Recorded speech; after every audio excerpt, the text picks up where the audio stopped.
Tevrede in verhoudings help ons floreer. Jy kan die mooiste vrede beleef as jy ophou wag dat die ander persoon perfek moet wees. Tevredenheid in verhoudings laat 'n mens floreer, maar dis nie 'n gevoel wat skielik daar is nie. Dis iets waaraan ons elke dag moet werk en dis 'n erkende geestelike praktyk. Ons sien almal die mooiste foto's van mense en dit lei dikwels tot onnodige en dikwels selfmartelende vergelyking. En dan verwag ons ander mense moet ook perfek wees. Die wysheid van Prediker sê nogal iets moois oor verhoudings. Ons lees in Prediker 4 vers 9, 2 vaar beter as 1. Hulle inspanning kom tot iets. Vandag moet ons werk maak daarvan om mense te sien soos hulle is en nie soos ons wens hulle moet wees nie.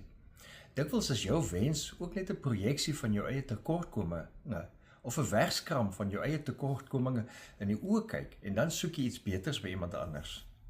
Emmons in die positiewe sielkunde wys dat tevredenheid en dankbaarheid mekaar versterk.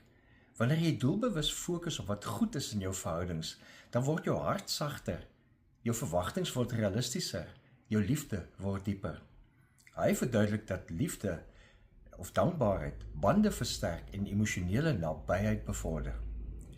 Dink net vir 'n oomblik aan iemand naby jou, nie aan die lelike verskil en kwaai woorde van gister nie, nie die teleurstelling van verlede week nie, net die eenvoudige geskenk van hulle teenwoordigheid.